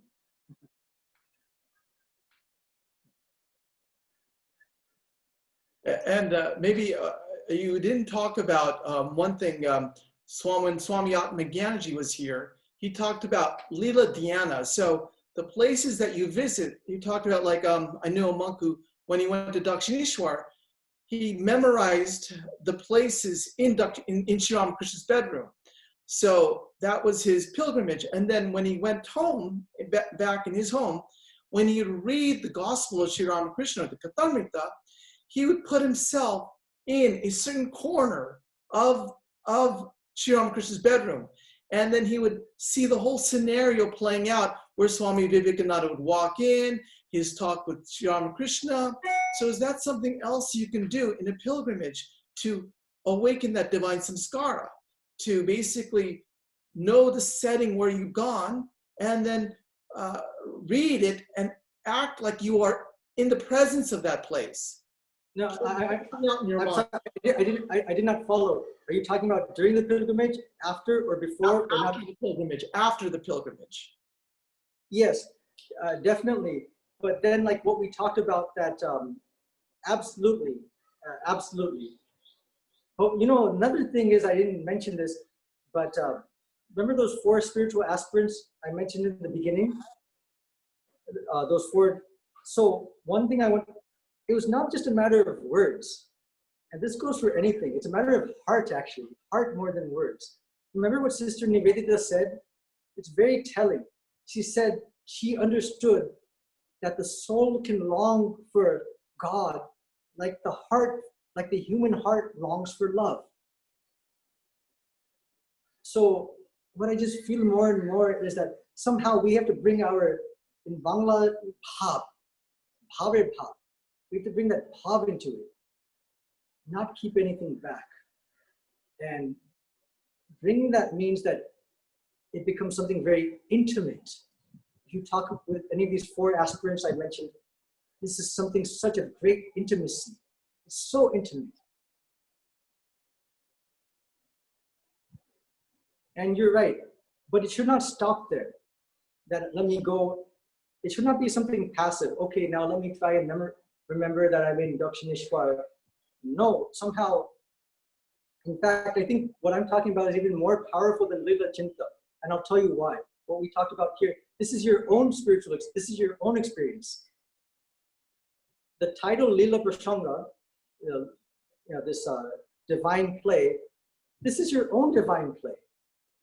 Even more than God's divine, in incarnation's divine play, what's more meaningful to you? Your own experiences with the divine. So I think somehow if we bring, it's just not a matter, I like what you said, but we have to go beyond that, just not imagining. No, we somehow have to really feel that from the soul of our heart and connect with it too, bring our emotion into it. There's something living, that's what the main point is, something living. It's not just something one point in time. like I mentioned with those 4 aspirants, is something that continues to revive them even today. In fact, that's their satsang. I talk to them even now. They're stuck in their lockdown in the room, but they're enjoying things greatly. The monsoon just started right now. Can you hear me? Yes, yes. Okay, thank you. Thank you so much. That's a great answer. Vikram, let's have the next live question. The next question, Swamiji, is from Shamali. Shamali, you are unmuted. Yeah, please go ahead. Tell us where you're joining us from and ask your question, please. Go ahead. I'm joining actually from San Jose, close by, and Milpitas. So Pranam Shamiji, and thank you for this enchanting session to all of you. And the thing is that there was some quote, man born with Shiva element becomes Gyani. His mind is always inclined to the feeling that the world is unreal and Brahman alone is real only. Please, can you describe a little more? Because Thakur was, Sri Thakur was Dvaitavadi and Advaitavadi, both Shagun and Nirgun. Yes. Yes. Yeah, that's a really good question. And it's also said in the Kathamrita that for incarnations like Chaitanya Mahaprabhu, Sri Ramakrishna, these categorizations do not apply.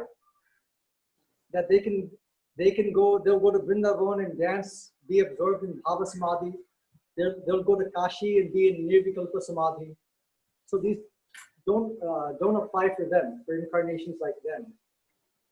But when you, excuse me, when you say elements is Shiva, what is actually meaning? That 5 elements of ours. So that is applying. I think in Bangla, what Sri Ramakrishna had said was Shiva Angsha, Vishnu Angsha, a part of Shiva, a part of Vishnu, and that Shiva element represents the tendency towards knowledge, the tendency towards seeking that impersonal knowledge of Brahman.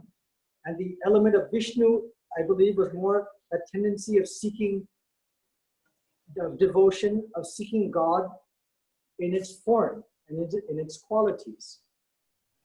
So one is like a Gyani type, Shiva type, and the other we could say would be like a Bhakta type, a Vishnu type. Now let me add one thing. For all of us, we're mainly comparative. And I think for most of us, almost all of us, it's more on the side of devotion than Gyani. We may have Gyani tendencies, but ultimately, you know, it's where does your heart connect with? I think Swami Chidekananda had mentioned this in one lecture. What is natural for you? What do you find easy to do? Some people like to find it easy. It's fun to study Ashtavakra Samhita. Other people like to read the Kathamrita. Whatever you find is natural, most natural and easy for you. That's what we say, Antarik Swabhav, your own inner spiritual orientation.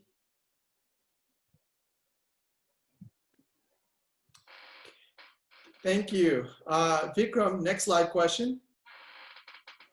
The next question is Lakshmi from Seattle. Pranams Maharaj, thanks so much for doing this. It's great to be able to meet you and learn more about you and your experiences and get this advice from you. I think your talk was really meaningful to me because as I've read the scriptures and I see, read about Sri Ramakrishna or Swami Vivekananda going on their own pilgrimage, I sort of wonder, why are they doing this? Really, they need to go on pilgrimage. And so it's great to get some context about what they were doing. And this is more than just a field trip for them. So my question is really around this intense yearning and this fear that people may have of having things left undone in their life. So you gave this analogy or this advice about when you get to the holy site, find lodging, and the next thing is, go to this particular place. And I've heard this myself, but I actually understood it to be, okay, knock out something so that you've checked off the goal. Okay, I've been to a holy site in this city. So I'd love to get your thoughts on this. Like if somebody really wants to go to Kailas or whatever temple it is, and they don't achieve that for whatever reason in their lifetime, is that really like a negative thing? Is that something we should avoid? Is it better not to have these desires to go on pilgrimage, or should we still go for it? Yeah, I think that's a great question. Hello? Okay. That's a great question. And I think that your last question, is it better not to go? But, holy desire, we have so many different types of desires for worldly things. So any kind of spiritual desire is also a good thing. A lot of our desires are for material things, possessions, to climb, to attain, whatever it is. I think spiritual desires are always a good thing. That's what I personally feel. Our Swami Swahananda, he always made it a point.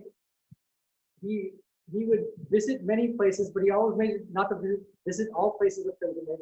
Why? Because his mind would be more there. Once you actually visit a place, that desire kind of quells. So that's also another way to look at it. If you have not visited it, but then your mind is even more there than it is here. Does that make sense? What was the other point you had made? That was a good point. You brought up another point. But no, I don't think it's necessary to go on. I think it's necessary to have the desire to go on pilgrimage. It's a spiritual desire. If that suits your nature. Again, that depends on your nature. If you'd like to travel, okay, rather than traveling to the Mardi Gras, let's go to Kailash. That's a higher desire, right? Definitely higher. I think the other part of question I had was, well, the first part where I kind of wonder, why were they going? Do you still consider them in the category of spiritual aspirant, or is this kind of going home for them? Like what category would they fall in? Well, Sri Ramakrishna, it said Holy Mother, she visited Kashi, Vrindavan, Haridwar after Sri Ramakrishna's passing. So she visited for a different reason, to assuage her grief. She was in tremendous grief after the passing of Sri Ramakrishna. And you know that when she went to say Vrindavan, they said she assumed her divine nature. She was always in that Radhika path. But it's interesting you said that. If you don't mind, I just want to take that question a little bit further. Sri Ramakrishna, when he visited Kashi, he found the greatest satisfaction in seeing Trailanga Swami. You saw his picture, because he went there. He said he was a living manifestation of God. Holy Mother, when she went to Kashi, you know where she found the greatest satisfaction? She met Trailanga Swami, but she found the greatest satisfaction in meeting another monk named Chameli Puri. Why? He was a very simple monk. He was not the living manifestation of God. But when Holy Mother met him, and her companion asked Chameli Puri, "Who feeds you? You live here by yourself. How does food come?" Chameli Puri very simply replied, "Why, Annapurna feeds me. Who else?" And that touched Holy Mother so much. So you see that contrast. Sri Ramakrishna went to Kashi, the seeker of knowledge of Brahman. So he finds the greatest satisfaction in meeting Trailanga Swami. Holy Mother went there with what? Annapurna Bhav. So everyone has their own bhav, that inner spiritual orientation. And I would again go back to that building the spiritual desires and getting more in touch with our own inner spiritual child. And that takes work and effort. And don't you think also that maybe when an incarnation or avatar goes and visits a spiritual pilgrimage, do they not also charge that area of pilgrimage? Don't they also bring out like another charge? Do they empower? Do they bring more charge? We're going there to see the living darshan of the gods or goddesses, but when they go there, aren't they also going there to in one sense, to recharge the power of that place? Absolutely. In fact, I think in Vrindavan, that Rupa Goswami, because now the places of Sri Krishna pastimes, they were not there. They had all been destroyed. Only after Chaitanya Mahaprabhu had left his body, his disciples went. And through their sadhana, they rediscovered those places where Sri Krishna played, where he was born. They made that a holy site. And absolutely, the same thing with Sri Ramakrishna and Kashi. His having that Manikarnika Ghat, that vision, is something real. Absolutely. That's an excellent point, Swami. Thank you, Swami. Vikram, next live question. Next live question is from Seva, who's joining us from Champaign, Illinois. Pranam Swamiji. It was a very helpful presentation. My question is, you just mentioned that sometimes we go to pilgrimage to satisfy our mind, that otherwise mind is living there. But sometimes when we go on pilgrimage and it has such a strong spiritual impact on us that after the pilgrimage our mind is always there. And there is often some kind of strong urge to revisit the place. In spite of us revisiting that experience, sometimes the mind really wants to be there physically and experience it all over again. So how do you suggest that kind of urge and energy to channelize properly? Well, I think that's great. If you have that urge, that's great. This is something, a godly urge. I don't see a problem with that. Otherwise, most of our urges is not that we're like a Paramahamsa. So which spiritual urge to cultivate? Any spiritual urge is a great thing. And I don't see any channelizes. I think that besides going again, is when you visited it, again, cultivating that more and more in your mind. And reading more about it. It's not just a one-time thing. Like it's an ever-fresh, this pilgrimage mindset is an ever-fresh experience. It's not a one-time thing, it's done. So if you can go again, economically and wise, of course, why not? Spiritual desires are always good. Thank you so much. Okay, Vikram, next live question. The next live question is from Padma. Padma, tell us where you're joining us from.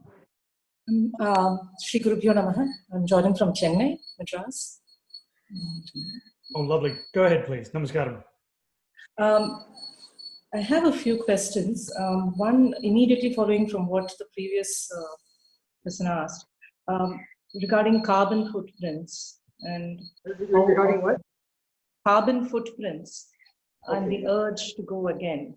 So that's a conflict between how much, like it is also when you go to a spiritual place, I've experienced revulsion when I see it's crowded, it's so dirty, and sometimes like when I visited Amarnath, I felt Shiva had left Amarnath because it was the Amar Ganga was so littered and it felt so heart-wrenching. So how do you, stay aligned with your yearning or spiritual thing and these visually disturbing things? That's one question.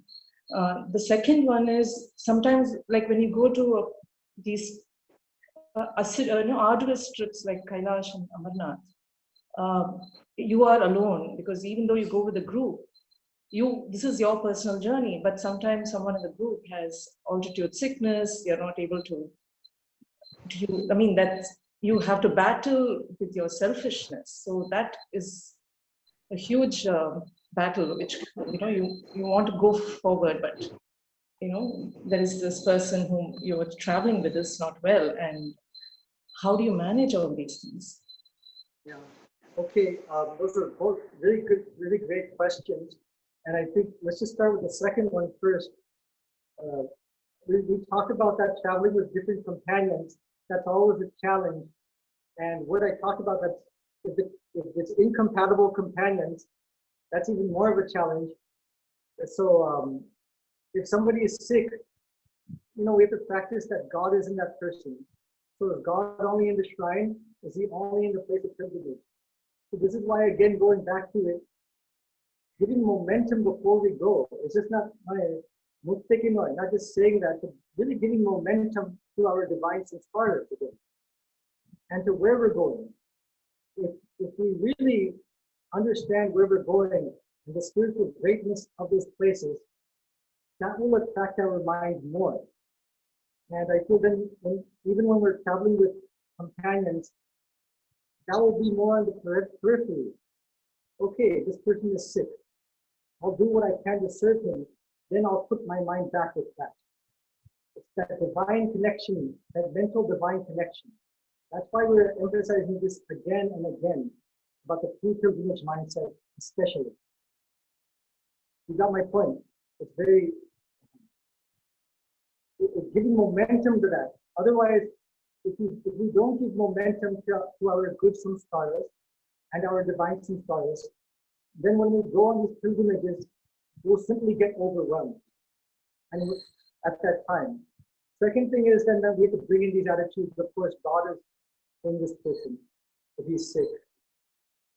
Regarding the first elements of worldliness, Sri Ramakrishna already mentioned that your complaint is not alone. Sri Ramakrishna also had that complaint. He was weeping at seeing such materialism in places of pilgrimage. But this is why we have to study his life. What did he do? When he went to Kashi, he saw this entire Kashi pervaded with that golden color. That's its real spirituality. And this external is nothing but a shadow. So we have to try to cultivate these types of attitudes. Again, it's just not speaking about it. That's at the end, but somehow it has to go into the mind and the heart even before going. And how do you reconcile carbon footprints, environmental issues, and travel these days? Because the more people go, the more the place gets polluted, the more, and there is that thirst. Some people say they want to go again and again, which is completely contradictory to what, how do you? I understand. Well, that's, I'll give a lawyer answer. That's beyond the scope of this talk. I don't have an answer to that. I think that's another matter altogether. Let me add one thing, Padma, to that question you were saying. Number one, in traveling, I think if you want to know the nature of a person, how do you find out the nature of a person, their inner nature? Travel with them. There's no better way of getting to know a person than to travel, because in traveling, you're always meeting unexpected situations. And in these unexpected situations, that's where you see a person, some scars come up, their inner nature. As opposed to pretending one thing, you'll see how do you react in all these situations. So when you go on a pilgrimage, number one, you're finding out more about yourself, your own inner nature, all we call your own inner demons that you may not be aware of. They come out in the process of travel. They're there. This is what we call tapasya, the journey. The part going to Kailas or any other journey takes a few days. Why is there, as opposed to going on a helicopter and getting right there to the place? You're walking, you're traveling for such a long period of time. During that period of time, you're going through hardships. You go from Kailas, you'll notice one of the things, the bathrooms go from form to the formless, okay?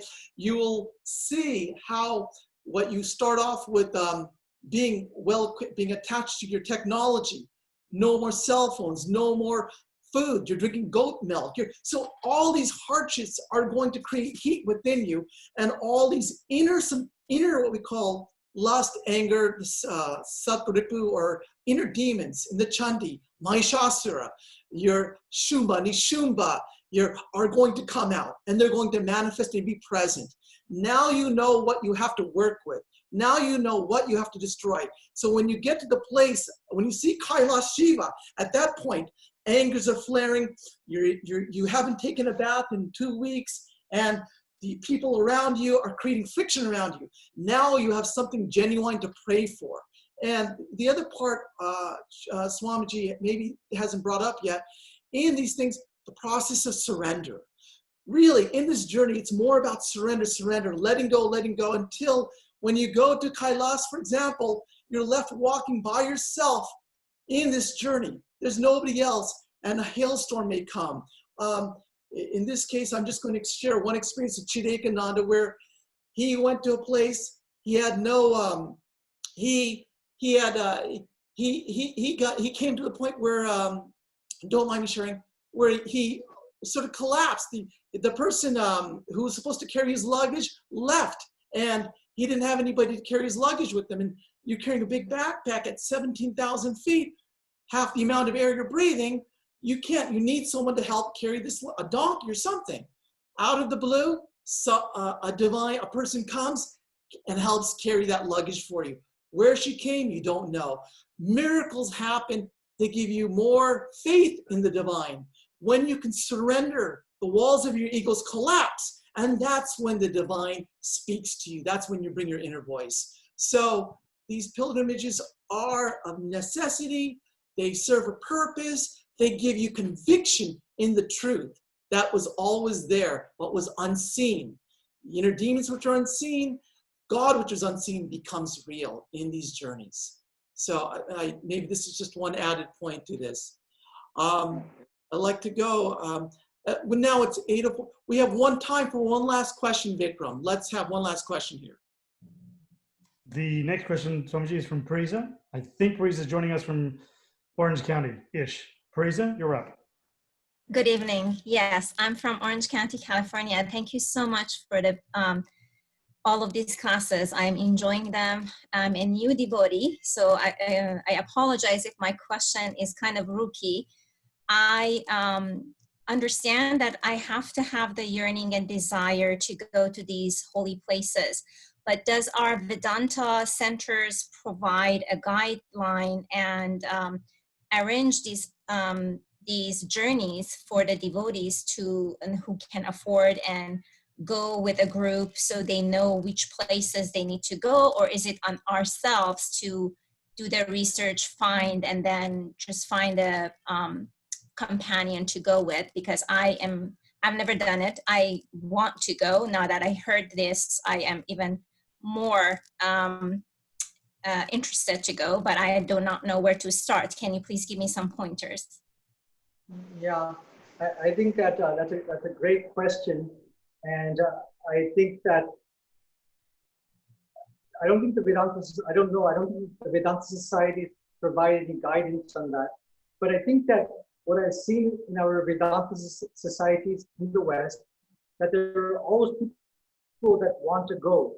So maybe you guys, I don't know, form a group together and go together. I've seen many times in Kolkata, devotees come together, they stay in Belur, and they visit holy places around here. So that's all I can say. But I think that if you find people there with similarly temperament, and they want to go, then sure, that'd be a great idea. So, but what about a person when they go to Belur, like say the headquarters in Kolkata? Yeah. Do they not arrange the places where Sri Ramakrishna?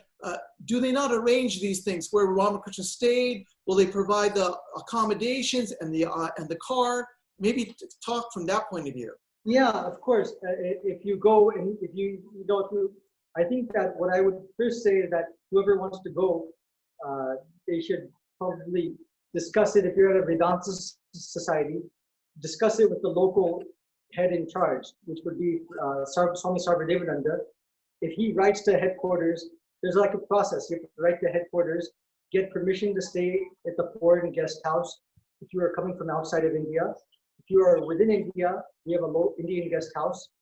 And then once you come, you can tell the Belur offices there, and you make a list before where you want to go. We have a guided tour. They offer you a driver, a paid driver, that can take you around different places in and around Kolkata with Sri Ramakrishna, Holy Mother, and Swamiji all visited. And they also have tours to Jairambati, Kamarpur, Kanpur. All of these places are arranged by government, and you can take advantage of them. And I think in addition to that, if you wanted to go to places like with Ramana Maharishi's holy place or other places, famous places, you can, again, find the local center that you're affiliated with.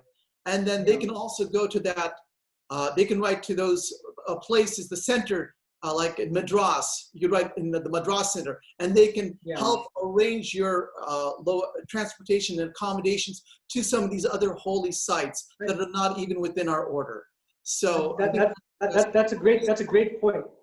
That's a great point. Going to your local center and then having them contact the local center where the place of pilgrimage is. It's a great point. Okay, well, it is getting kind of late now, so Vikram saying two questions. Okay, two quick questions then. All right. Do you have time, Chidekananda, for two quick questions? Of course, yeah. No.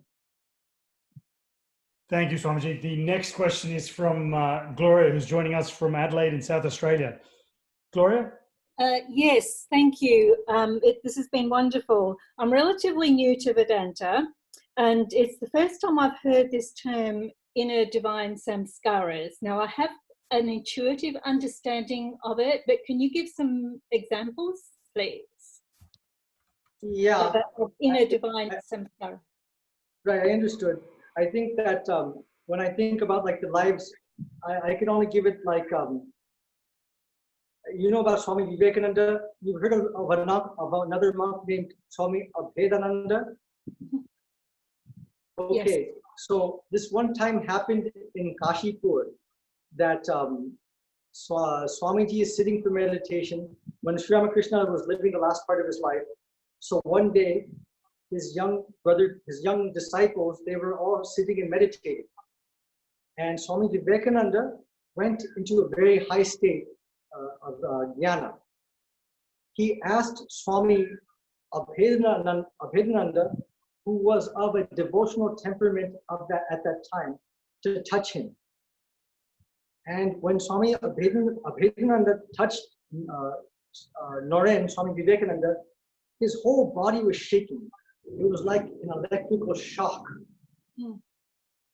Afterwards, that impersonal bhav of Swami Vivekananda was somehow transferred a little bit into Swami Abhedananda. That was not his original disposition. His original disposition was more of the devotional nature. So Sri Ramakrishna, he's upstairs in his room. How does he, but he somehow knows everything that went on, even though he's just upstairs in his room, he's sick. So he called Swami Vivekananda and he said, you should not have done that. And that was a great lesson for Swamiji. Never, everyone has their own, what we say, antarik swabhav, own inner spiritual nature. If it's of a devotee, if it's of a jnani, we can cultivate it. We can, of course, we practice the 4 yogas, but something that's natural to somebody, you can't really even put this into words. What's natural to you? What brought you to the Vedanta Society? Why are you sitting in front of a Zoom watching these Vedanta online classes? These are the work that we have to do as spiritual aspirants. No one can answer those questions for us. That's the work, that's the homework for all of us. I get it. Thank you. Wonderful. Yeah. Vikram, last question, please. The last question, Swamiji, is from, I'm trying to unmute Sunitha. You are unmuted. Please go ahead. Pranam Swamiji, this is Sunil from Wayne, New Jersey. And I just wanted to share your presentation and your talk was very similar to my guru's, Swami Adishwanan's. His cassette is here. The topic is the essential pilgrimage and holy company. And he culminates the talk, and coincidentally, I get to culminate the last question by saying that the pilgrimage truly is going into the temple of your heart where Lord Shiva is residing. And so I think whatever you taught us today is a journey towards that Shiva inside our temple, inside our heart. It's just a comment I had, that's all. Thank you so much. And you have anything to add, Swami Chidekananda? Yeah, I think that that's a great way to end it, that Swami Yatishwarananda ji, who came to the West, he was the head of the Bangalore Center, and he was also a future vice president of our order. He had gone on many places of pilgrimage in and around India. And I think he also may have even visited Italy. So just wanted to end with this, that one time there was a doctor couple in Sheva Pratishthan, our local hospital in Kolkata, Ramakrishna Math mission. So the doctor and his wife are meeting Swami Yatishwaranji, and they were at that time a little bit, I won't say arrogant, but a little bit aristocratic. So the doctor's wife asked Swami Yatishwaranji in kind of like a snide way, Maharaj, we visited so many great places. What's the best place of pilgrimage? Then Yatishwaranji replied, in one's own heart. And then that touched those devotees, so that touched that doctor couple. They took initiation from Swami Yatishwaranji. So what he said is absolutely true, and that's ultimately, I think Sri Ramakrishna said, "Bahudak Kuti Chak." Bahudak, we keep going in many places to make ourselves tired, and Kuti Chak, we stay in one place. So this is the time that we are all actually Kuti Chaks during this COVID-19 pandemic. But that's what I want to say. It should culminate ultimately in the heart. Thank you, Swami Chidekananda, for this beautiful presentation, and thank you everyone for asking the questions and participating in this. It's been a wonderful session and a wonderful job, really wonderful presentation, very in-depth, very enriching. And one suggestion is if you want to, you work at the Prabuddha Bharata magazine, as I understand, and also Vikram, do you want to pull up the website for the Prabuddha Bharata? I'll just say that I'm just gonna give a quick plug at the end for our Advaita Ashram. Vikram, go ahead.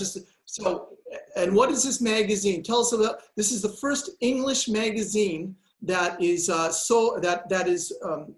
many English magazines are there by the Ramakrishna order? And was this the first one? And you said it was started by Swami Vivekananda. What's the purpose of the magazine, maybe? Yeah. Well, we have two main English magazines. Both started at the behest of Swami Vivekananda. One is in Chennai. It's called Vedanta Keshari, and Prabuddha Bharata, which was started by Swami Vivekananda about 100. We're coming up to our 125th anniversary. You see our landscape. This is our view from Mayavati. And you talk about like nature mysticism. If you can imagine like waking up and seeing this beautiful landscape. This is from our Mayavati ashram, and we're right now closed, but those who are interested can come and visit Mayavati. They would have to write to our Secretary Maharaj email. But of course, now we're closed. But once the COVID-19 situation gets normalized, and this is our website. So we are the publication of Ramakrishna Math mission books, Advaita Ashram, one of the main publication centers of our order, and you can order online. And all of our Prabuddha Bharata magazines, you can read for online for free if you just click on that tab. Well, thank you so much. So this is an archive of all the different articles. And does it go back all the way to the beginning of the Prabuddha Bharata? Yes. And just wanted, I'm writing now a series of articles which is being published in Vedanta Keshari, which is the other magazine of our order, English magazine. And that will highlight many places that Sri Ramakrishna has visited. I just finished writing these articles on Sri Ramakrishna, the pilgrimage mindset, and now it's kind of fun. We actually have a series called A Day in the Life of Sri Ramakrishna. So like different places he visits in Kolkata, and it's kind of like a stroll down memory lane. And we're trying to use like a very nice English, very succinct, and we're trying our best to bring it to life so it can touch the hearts and minds. And that's in Vedanta Keshri. Thank you. Thank you so much. And so we're just going to wrap up here. One last announcement. We're going to be having our final session of this Vedanta online series. So, and the final session will include Prabhajakas, Vajraprana, Swami Rupananda, Sarvapriyananda, Swami Atmagyanji, and we'll see if Swami Chidekananda wants to also be with us. And basically the idea is to answer any questions that had come up that you didn't get to, and you can ask the questions to the Swamis. So we hope you can come, you can share it with friends. Again, that will be 1 week from today, same time, and the password and everything is there. So thank you so much. Swami Chidekananda, would you like to close off with a chant maybe? Yeah, yes. Om Sarve Bhavantu Sukhinaha Sarve Santu Niramaya Sarve Bhadrani Pashyantu Ma Kaschit Dukkha Bhag Bhave. Om Shanti Shanti Shanti Harihi Om Tat Sat. May all be happy. May all be free from disease. May all see what it is auspicious. And may none be subject to suffering. Thank you so much. And just one last thing I remembered. People were asking about the last, on Saturday, if you didn't have a chance to see it, we had a retreat on death and dying in which we had various swamis and doctors and lawyers talk about it. It was very profound. The presentations were very high quality presentations. And if you haven't seen it, you should see it. That will be up. It's going to take about no less than 2 weeks. It was a very long, it lasted for about 4 hours, or 4.5 hours, something like that. So it was very long. So it will take us a couple of weeks to put it up, but we hope to eventually get it up on our website. And all the previous videos that you've seen should be up on the links are up on our website. So we'd like to say again, thank you so much. And Swami, if you'd like to see everybody, just to have them have your darshan, have everybody see your darshan and get their darshan, like to wave. Wow. In the words of Holy Mother, again, we don't say goodbye. We don't say Jachi. We say Aschi. Come again. We'll come again next week, and we'll see you then. Okay. Thank you, everyone. Jai Ma. Jai Ma.